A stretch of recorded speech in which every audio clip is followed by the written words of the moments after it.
இப்படிலாம் பேசக்கூடாது. ஆவுன்னா என்ன என்ன சரக்கு இருந்தால் பேசணும் அப்படின்னு ஒரு பக்கமோ, அவர் கத்தி பேசுகிறாரு, நான் கத்தி தான் பேசுவேன் அப்படின்னு சொல்லிட்டு சட்டமன்றத்தில் 2 அரசியல் ஆளுமைகளுக்கு மத்தியில் காரசாரமான விவாதம் ஒன்று நடந்திருக்குங்க. 2வது ஒரு விஷயம் என்ன அப்படின்னா, விசிகாவிலிருந்து ஆதவ் அர்ஜுன் அதிரடியாக நீக்கப்பட்டிருக்காரு. அதுக்கு பின்னணியில் இருக்கக்கூடிய அரசியல் என்ன? இந்த 2 சம்பவங்களை பற்றி தான் இந்த வீடியோவில் நம்ம கொஞ்சம் டீட்டெயில்டாக பேச போகிறோம். முதல் சம்பவம் அப்படின்றது சட்டமன்றத்துக்குள்ளே நடந்த இந்த காரசாரமான விவாதம். இந்த ஒரு விவாதத்தை பொதுஜனங்கள்ல இருந்து கட்சிக்காரங்க முதற்கொண்டு எல்லாருமே ரசிச்சாங்க அப்படின்னு தான் சொல்லணும்.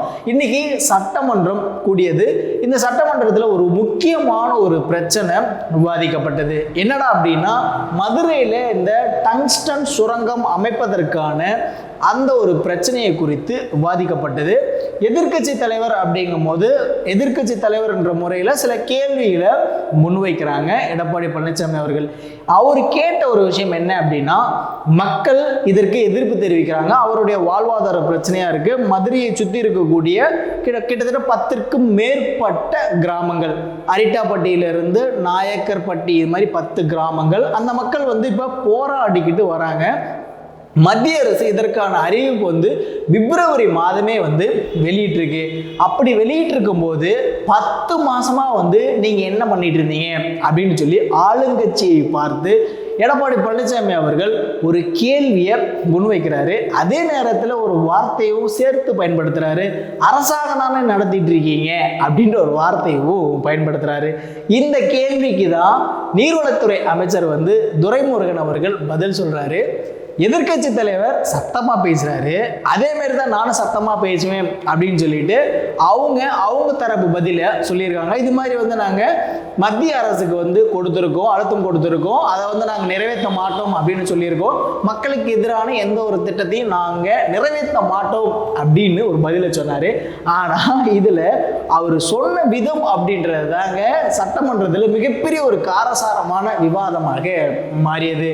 அவர் அந்த கத்தி பேசின விதம் அப்படின்றது ஒரு சின்ன சலசலப்பை ஏற்படுத்தினாலும் கூட எதிர்க்கட்சிக்கு அது மிகப்பெரிய ஒரு கோபத்தையும் ஏற்படுத்தியது அப்படின்னே சொல்லலாம். இது மக்களுடைய வாழ்வாதார பிரச்சனை. உயிரை கொடுத்தாவது இந்த பிரச்சனையிலிருந்து மக்களை காப்பாற்ற போராடணும். அப்படி இருக்கும்போது ஏன் இந்த அரசாங்கம் இவ்வளவு கவனக்குறைவாக இருக்கு, 10 மாசமா என்ன பண்ணிட்டு இருந்தீங்க அப்படின்ற மாதிரி எடப்பாடி பழனிசாமி அவர்கள் அவரும் காட்டமாக ஒரு பதில சொன்னாரு.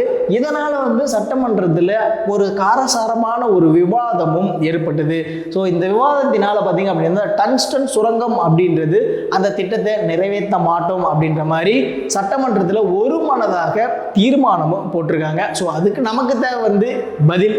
ஸோ டங்ஸ்டன் சுரங்கம் அப்படின்றது அமைக்க மாட்டோம் அப்படின்றதுல தமிழக அரசு தீர்க்கமாக இருக்காங்க அப்படின்ற மாதிரி தான் இப்போதைக்கு தகவல்கள் வந்திருக்கு. இந்த டங்ஸ்டன் பிரச்சனையை பற்றி அண்ணாமலை அவர்களும் ஒரு பதிவு போட்டிருக்காப்புல.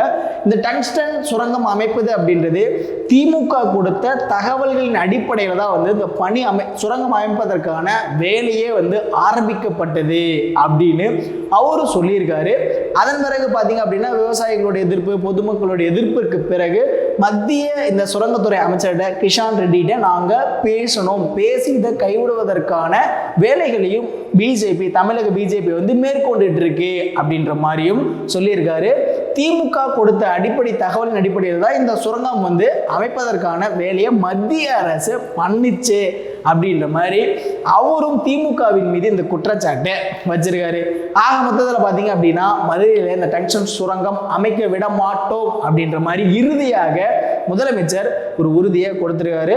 அப்படி ஒருவேளை இங்கே சுரங்கம் வந்துருச்சு அப்படின்னா மதுரையில் நான் அப்போ முதலமைச்சராக இருக்க மாட்டேன் அப்படின்ற மாதிரியும் எப்போதும் பயன்படுத்தாத சொற்களை இப்போ முதலமைச்சர் அவர்கள் பயன்படுத்தியிருக்காரு. அப்படிங்கும்போது மக்களுக்கு இது கொஞ்சம் ஆறுதலாகவும் இருக்கு அப்படின்றது ஒரு நிம்மதியான ஒரு செய்தியாகவும் இருக்குங்க. 2வது செய்தி என்ன அப்படின்னா, நம்ம ஆதவ் அர்ஜுன் அவர்களை கட்சியிலிருந்து அதிரடியாக திருமாவளவன் அவர்கள் இடைநீக்கம் செஞ்சிருக்காரு.